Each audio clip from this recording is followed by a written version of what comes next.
दोस्तों बहुत से लोग जब हम कई तरीके के, आपने भी देखा होगा, हम कई तरीके के ट्रांजैक्शन करते हैं। जब हम एटीएम से पैसा निकालते हैं तो हमारे पास वहां पे भी दो ऑप्शन आते हैं, करंट अकाउंट और सेविंग अकाउंट। बट हम कंफ्यूज रहते हैं। सेविंग तो ठीक है जो हमारा अकाउंट है, लेकिन ये करंट अकाउंट क्या होता है? तो मैं आज इसी टॉपिक पे बात करूंगा। आज इस वीडियो में आपका डाउट क्लियर हो जाएगा कि करंट अकाउंट क्या होता है। दोस्तों मेरा नाम अमन शर्मा है, मेरे यूट्यूब चैनल बेसिक नॉलेज में आपका स्वागत है। करंट अकाउंट, जैसा कि आप सुनने से समझ सकते हैं कि करंट अकाउंट मतलब ये होता है एक तरीके का हमारा चालू खाता।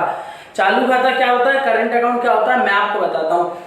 जिस तरीके से हमारी सेविंग का लेन देन करने के लिए हमारा सेविंग अकाउंट होता है, उसी तरीके से बिजनेस का लेन देन करने के लिए हमारा करंट अकाउंट खुलवाया जाता है। इसमें क्या होता है, हम बिजनेस का लेन देन करते हैं। ये बिजनेस पर्सन या जिनका कोई भी कंपनी चल रही है, जिनके कोई भी फॉर्म चल रहा है, जिनको अनलिमिटेड ट्रांजेक्शन करना है, जिनकी कोई लिमिट नहीं है, पता चला दिन भर में 10 लाख का ट्रांजेक्शन हो रहा है, दिन भर में 20 लाख का ट्रांजेक्शन हो रहा है, बार बार पैसे जमा करने हैं, निकालने हैं, फिर जमा करने हैं, फिर निकालने हैं, फिर जमा करने हैं। इस तरीके से जिनके ट्रांजेक्शन्स होते हैं उनके लिए ये करंट अकाउंट होता है, मींस बिजनेस का अकाउंट। फिर उसमें बैंक, जब आप करंट अकाउंट खुलवा लेंगे ना, तो बैंक को कोई आपत्ति नहीं रहती है, क्योंकि वो आपके बिजनेस का ही अकाउंट है। फिर आप उसमें से कितने भी पैसे निकालिए, कितने भी पैसे जमा करिए, वो आपका करंट एक चालू खाता है। तो मैं इसके आपको बेनिफिट्स बताता हूँ कि क्या फायदा रहता है, कैसे खुलवाया जाता है और क्या तरीका रहता है इसका।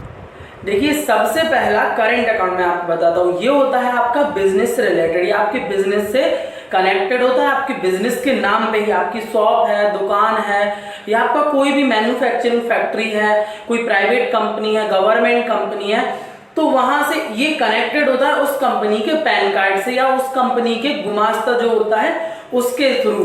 तो उससे क्या होता है कि जब आप इसका लेन देन करते हैं तो आपके बिजनेस के नाम पे जाता है, ना कि आपके पर्सनल नाम पे। तो आपको एक इसमें बेनिफिट मिलता है। सबसे पहला बेनिफिट कि आप इसमें अनलिमिटेड ट्रांजैक्शन कर सकते हैं, जिसकी भी कोई लिमिट नहीं होती है।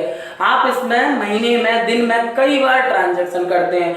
जितनी बार आपका काम पड़ता है उतनी बार आप इससे ट्रांजैक्शन कर सकते हैं। देखिए, इस अकाउंट में आपको सबसे पहले जब हम करंट अकाउंट खुलवाते हैं तो इसमें हमें मिनिमम मेंटेनेंस रखना पड़ता है, एटलीस्ट 5,000 तक का।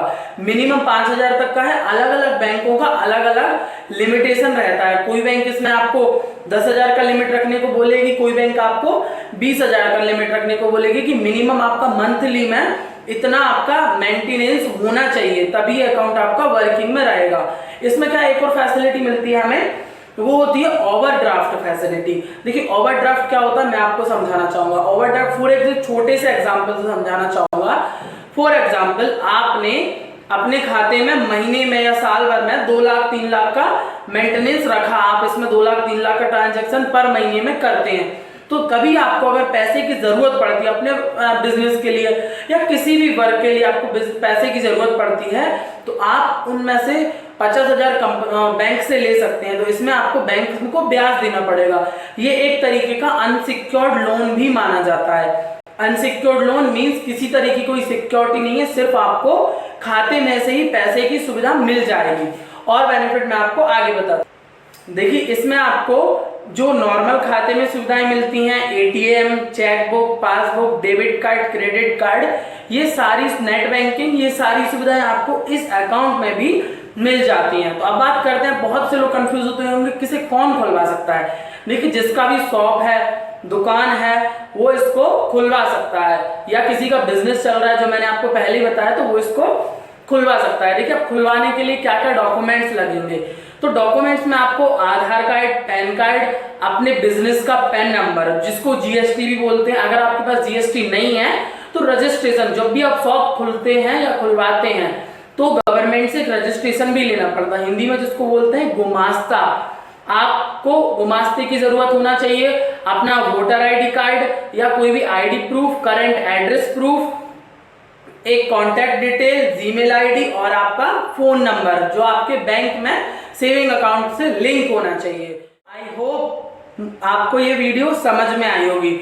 इसी तरह की फाइनेंस से रिलेटेड, बैंकिंग से रिलेटेड जानकारी के लिए आप अभी हमारे चैनल बेसिक नॉलेज को सब्सक्राइब कीजिए। आपका कोई भी क्वेश्चन, कोई भी query, loan, finance, stock market या किसी भी इंश्योरेंस से रिलेटेड है, आप मुझे कमेंट कीजिए। और जिसको भी इस चीज का रिक्वायरमेंट हो, अपने फ्रेंड, दोस्त, कलीग, फैमिली मेंबर, रिलेटिव, उनको ये वीडियो शेयर करिए। थैंक यू सो मच दोस्तों, धन्यवाद।